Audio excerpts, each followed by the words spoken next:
Are you familiar with the phrase, one man's trash is another man's treasure? A dear friend of mine restores furniture for a living. He can take the most abused or bruised furniture and restore it to pristine condition. If a mere man can restore furniture and make it look like new, how much more can the power of God restore your destiny? Today on Life More Abundantly, we're going to talk about the power of restoration. Stay tuned.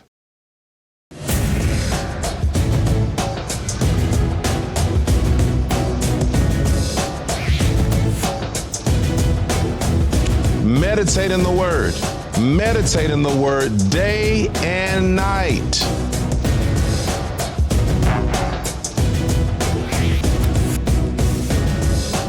A supernatural turn, a supernatural thrust, a supernatural shift.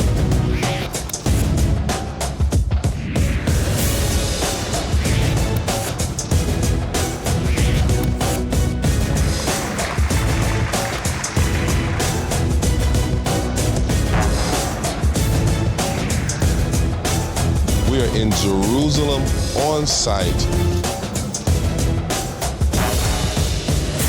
The same Spirit that raised Jesus from the dead dwells in you, and it shall quicken your mortal body.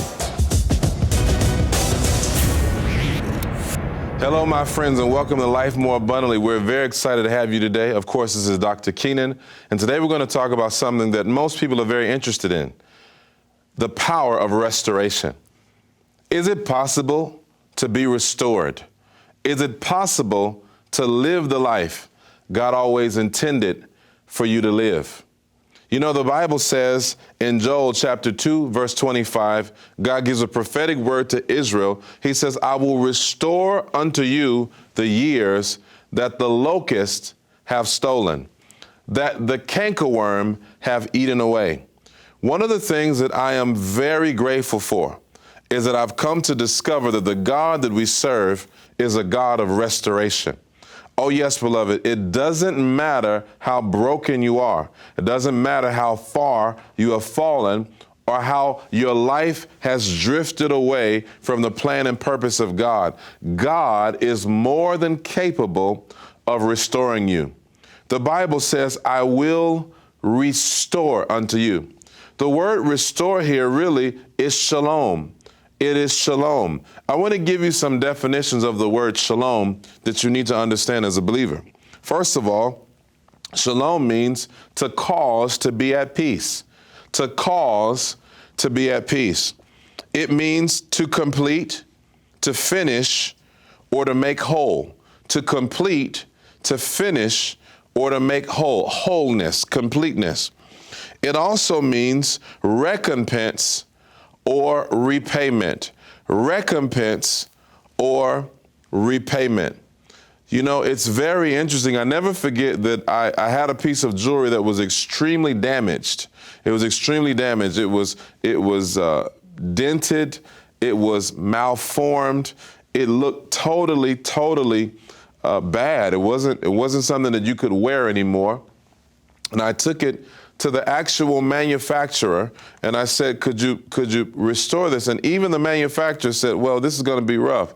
But ultimately, there was someone that had the skill set to restore it. And when I got this ring back, it was like new. It was literally like a brand new ring. That's what God is able to do. Remember, he told Jeremiah over there in the book of Jeremiah, he says, go down to the potter's house. And he says, I want you to see the clay pot on the wheel, on the potter's wheel. And it was marred. It was broken. And the Bible says that God spoke to Jeremiah and says, cannot I do as this potter? The potter was able to mend the scar or to mend the brokenness of the vessel. God is the potter. Hallelujah. And you are the clay. It doesn't matter how broken or how marred you are. If you will allow yourself to be placed within the potter's hands, he can mend your brokenness. He can restore to you the years that the cankerworms have eaten away. Hallelujah. You see, God wants to restore the years to you. God promises to restore his people. The Bible talks about redeeming the time, for the days are evil. It talks about restoring the time. You know, God is the only being in the universe that can step into your yesterday and rectify what was wrong. See, you can't go back into the past, no matter how much you try. You are a finite being. As long as we are in this temporal reality, you are finite. You are on a linear time scale. You are not able to go back even until 5 minutes ago, not even a second ago. What is gone is gone. You can never get it back in the natural. But God is a supernatural being, a divine being who's able to step into your yesterday and to mend that which was broken. He can even step into your tomorrow and make a way for you where there is no way. That's the power that God has. So the Bible says that he will restore. God is a God of restoration. Unfortunately, many of us have experienced the damage of sin. You see, iniquity subtracts. Iniquity subtracts. Sin robs you. It steals from you. Jesus said in John chapter 10, verse 10, for the thief comes not before to steal, kill, and destroy. You see, sin kills. It steals. It destroys. The Bible says that the wages of sin is death. But the gift of God is eternal life through Jesus Christ, our Lord. So sin robs us. It subtracts from us. It prevents us from being able to enjoy the life that God intends. But the Bible says something that's very important. Righteousness brings life. You see, righteousness multiplies. Hallelujah. Sin subtracts, iniquity subtracts, but righteousness multiplies. Hallelujah. The Bible tells over there in Romans, the 5th chapter, the 17th verse, it says that we have received the abundance of grace through Jesus Christ, through the righteousness of Christ, that we might reign in life. Hallelujah. You see, through Christ's righteousness, we can live in the multiplicity of God's grace. That's why the Apostle Peter wrote, grace and peace be multiplied unto you through the knowledge of Jesus Christ our Lord. So when we understand that grace is multiplied through righteousness, it's very important to understand.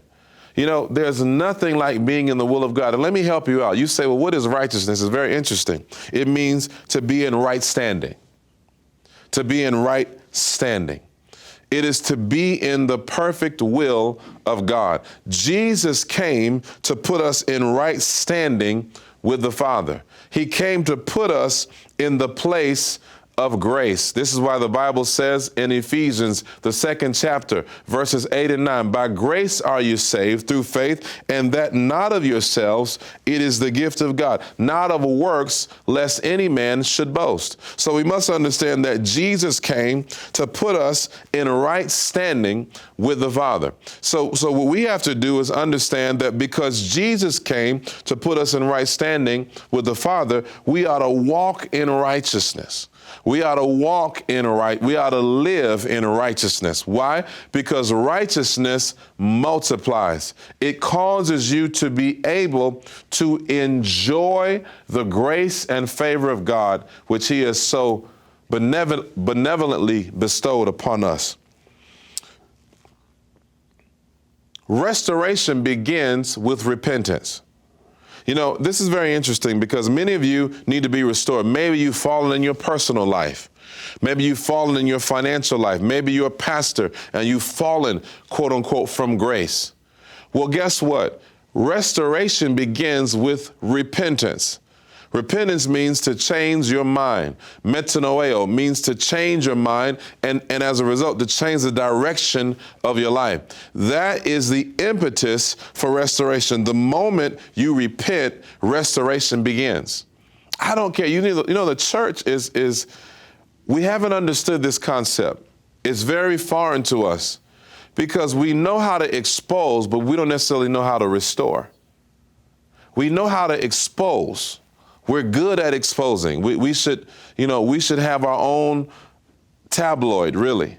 because we know how to expose people. We love to talk about people's faults, their shortcomings, their problems, their mistakes, even though we have a whole bunch of skeletons in our own closet. In fact, some of you have more skeletons in your closet than the Smithsonian Institute. But the reality is this: God is not just a God of exposing, he's a God of restoration. And the moment repentance starts, restoration begins. Jesus told the woman that was caught in adultery, he says, where are your accusers?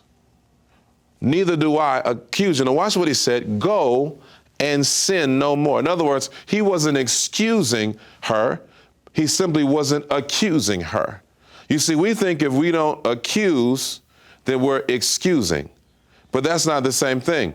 Jesus was not excusing her sin. He was simply refusing to accuse.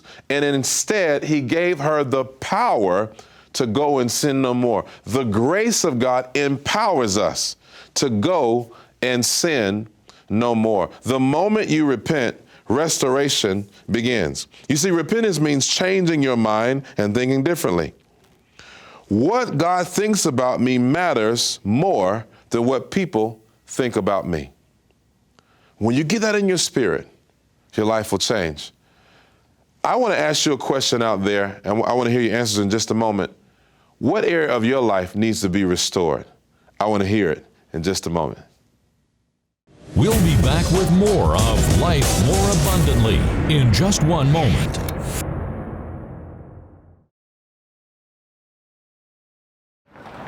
Being more mindful to just put myself in somebody else's shoes, or be more overtly empathetic, I guess, instead of just being self-centered. I think maybe I would try a little harder to, repair those friendships, or, get back to at least speaking with some people rather than not. I haven't been such a very loyal student or kid for my parents, so I wish I could do much better in that field. I mean, there's always room for improvement. I guess any friendships I've broken are the most that could be restored, but everything else I try to improve all the time. I need to improve my social skills, improve how I see the world almost. Sometimes I feel like I am afraid to get out there, so that is pretty holding me back sometimes. And now, back to Life More Abundantly. Those were some very interesting comments, and I'm sure that many of you out there have a lot more to say about it as well. Earlier we talked about restoration, the power of restoration. How many areas in your life need to be restored?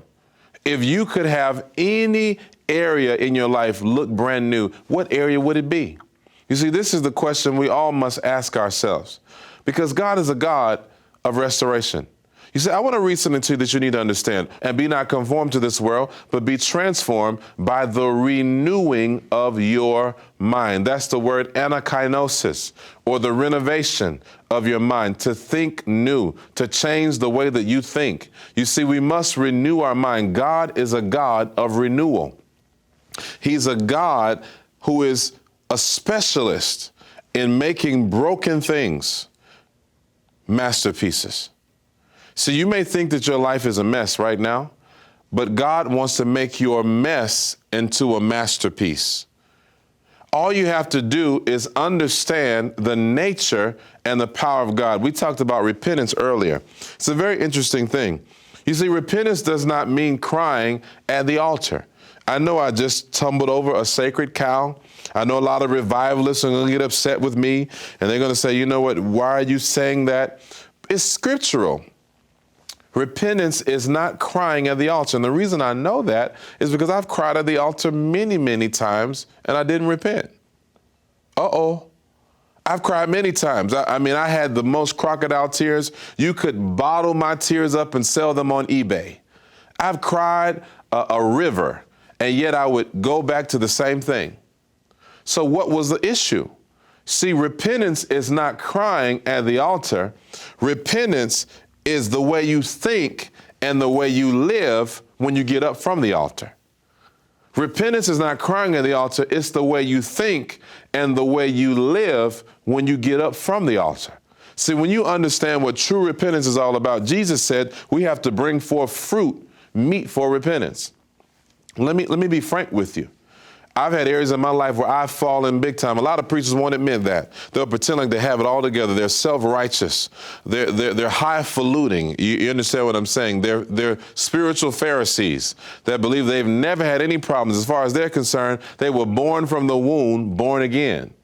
But that wasn't my testimony. Even after I became saved, I had some issues. I had some problems. I made some mistakes in life. I've made some mistakes in ministry. But the reality is God showed me how to repent, how to get back up, how to turn from those things, how to change the way that I think. And I am a recipient of God's restoration. I know what it means to be restored. Some of you may not know what it means to be restored, but let me tell you something. I would be lying if I told you he's a God of second chances. You know, we love to say he's not a God of second chances. He's a God of many chances. You've blown it in your sleep. You've blown it when you thought that you were getting it right. But God knew in his infinite wisdom and his magnanimous grace that you could not do it without him. So God wants and longs to restore his people. Your life takes a turn the moment you change the way you think about yourself, about God, and about the circumstances of your life.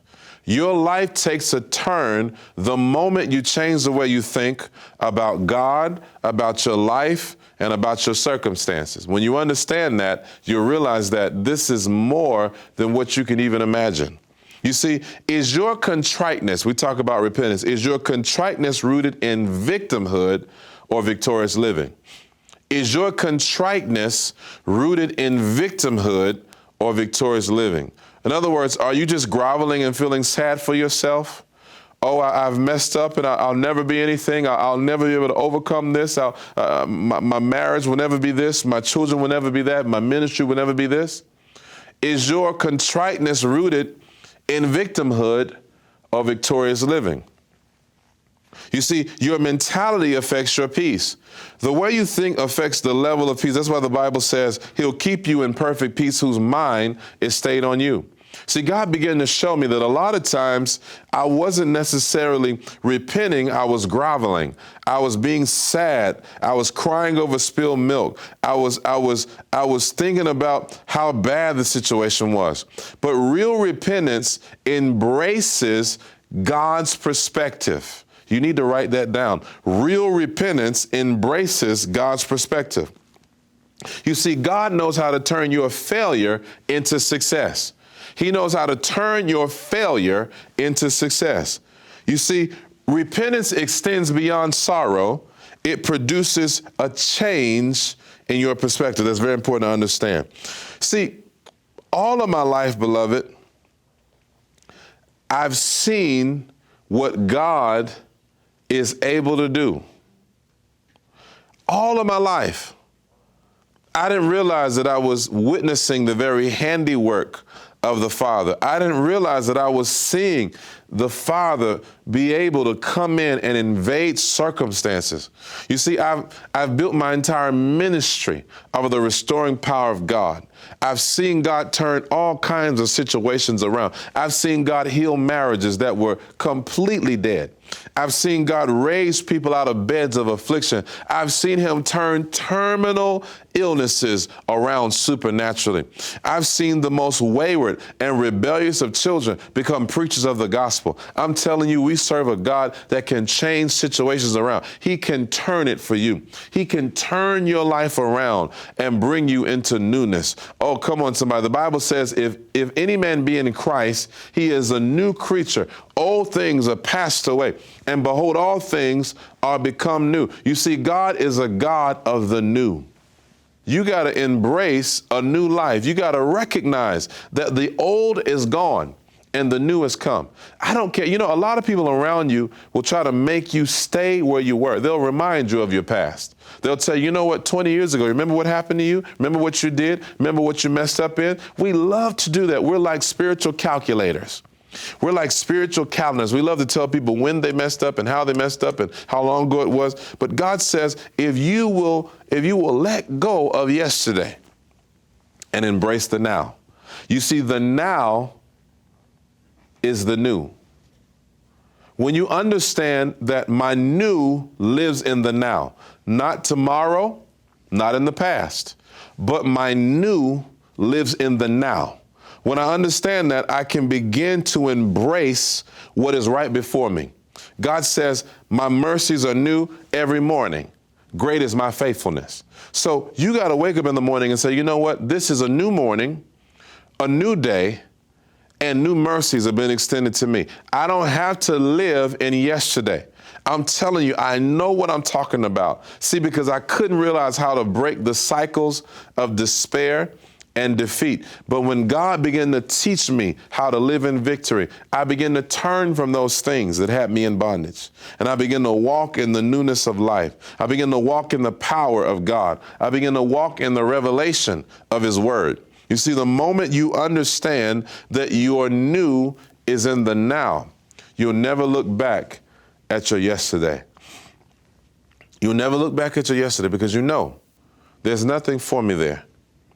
What are you looking back at? Are you looking back at your yesterday? Are you looking back at your problems, your fears, your pains? Or are you willing to look forward, to run the race that is in front of you, to make a decision that from this day forward, my life will no longer go around in circles. I'll no longer live in cycles of defeat. I'll no longer live in cycles of despair, but I choose to walk in the newness of life. There are many of you watching me right now. You know that this is for you. You know that this word is for you. You've been crying out to God, God, give me another chance. Give me a new day. Give me a new life. Today is your day. This is your time. Now is the chance that you've always been praying and waiting for. In just a moment, I want to pray with you. And I'm going to release an impartation of new life over you. Don't go anywhere. We'll be right back on Life More Abundantly. We'll be back with more of Life More Abundantly in just one moment. And now, back to Life More Abundantly. Welcome back, beloved. Thank you for continuing with us as we explore this journey of the power of restoration. I believe after this prayer, your life will never be the same. I'm going to pray for you right now. I just want to read a few testimonies from viewers like yourself. Heidi wrote, your word, this ministry, brings confirmation, illumination, revelation, and encouragement, along with deliverance and healing. Wow, Heidi, that's powerful. Helen wrote, your teaching and prayers are very powerful. Joyce wrote, it's always a divine time. It seems just when I need your message, you give it and I receive it. Beloved, I bless you and I thank you for the opportunity to minister to you daily. I thank you, Lord, for blessing your people even now. I want to pray for you right now. Maybe you're in a situation where you feel like you need to be restored. There's somebody watching me. Your life has been in shambles. You've been going through a lot. There are things that maybe you went through a divorce. Maybe you went through a challenge. I want to pray for you right now. Father, in Jesus' name, you know what your people need. You know everything that concerns their life. So in Jesus' name, right now, Lord, I release your restoration over them. That, Lord, they would get back up and run the race you've called them to run. That they would recognize that they are not disqualified from the call. Whom the Lord calls, He qualifies. Fear not, and know that God is with you. Do not be afraid, and fret not the work of evildoers. God says, I prepare a table before you in the presence of your enemies. Beloved, I love you, and I recognize that today is the day of your visitation. Your life will never be the same again. Until next time, we'll see you again on Life More Abundantly.